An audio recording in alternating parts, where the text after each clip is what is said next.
Sir నమస్కారం sir.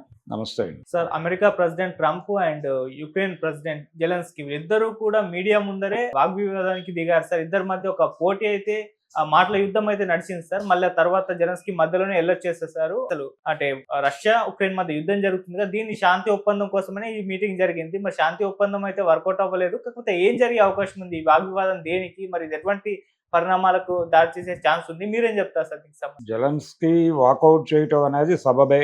హ్మ్.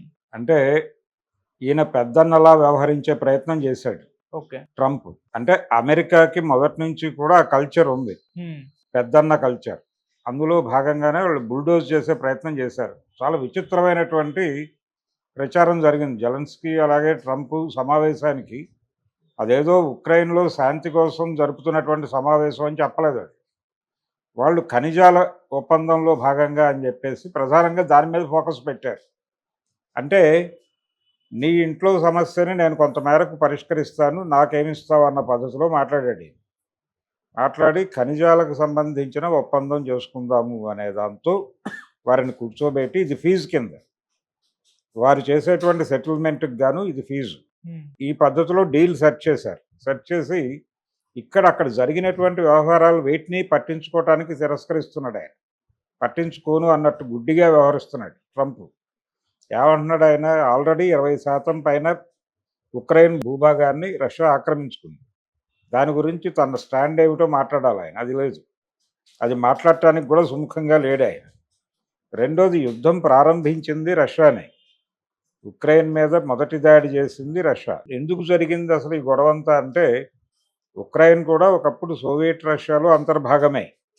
అయితే 90లో జరిగినటువంటి పరిణామాల రీత్యా వాళ్ళు ఆ దేశాలన్నీ విడిపోయినాయి. శాటిలైట్ కంట్రీస్ అనేవాళ్ళు ఆ రోజుల్లో.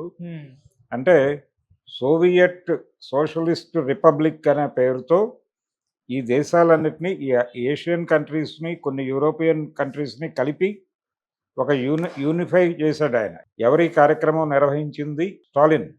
స్టాలిన్ హిట్లర్ని అడ్డుకోవటం కోసం జరిపినటువంటి యుద్ధ ప్రక్రియలో భాగంగా వీళ్ళందరినీ కలిపి ఒక రక్షణ మండలిగా తీర్చిదిద్దాడు. అట్లా ఉక్రెయిన్ అనేది రష్యాలో అంతర్భాగం అయ్యింది. ఆ తర్వాత 90లో ఇవన్నీ విడిపోయినాయి. నిజానికి ఆ రోజున రాసుకున్న అగ్రిమెంట్ ప్రకారమే, ఆ అగ్రిమెంట్ రాసింది స్టాలిన్.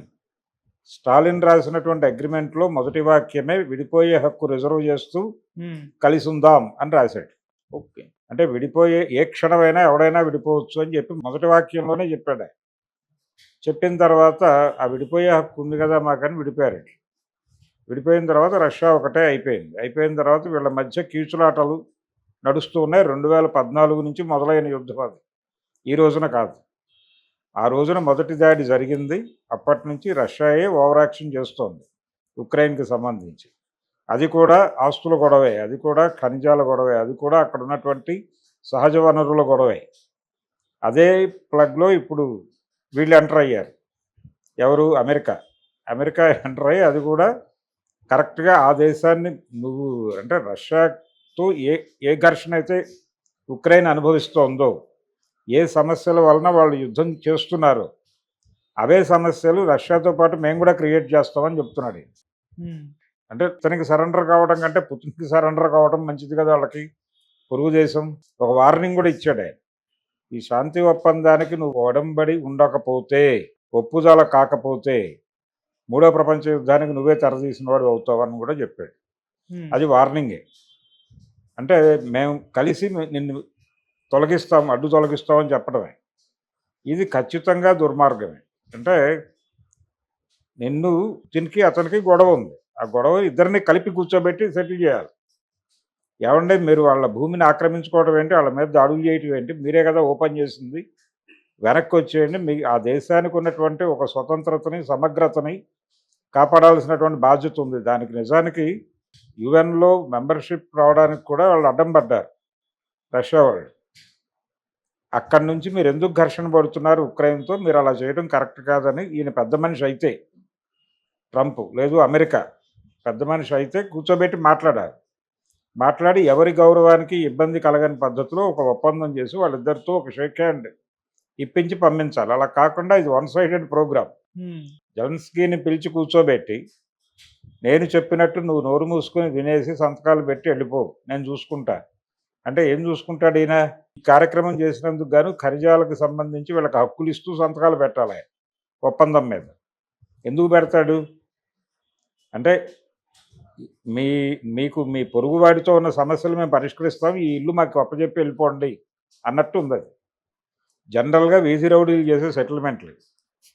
ఆ వీధి రౌడీలు చేసే సెటిల్మెంట్ భాష తప్ప ఇంకోటి మాట్లాడలేదు ఆయన ట్రంప్. అందుకని ఖచ్చితంగా ఈ ఈ పొద్దున వాళ్ళేమో ఖనిజాల ఒప్పందం అంటున్నారు, ఇదేమో శాంతి ఒప్పందం ప్రాతిపదిక అంటున్నారు.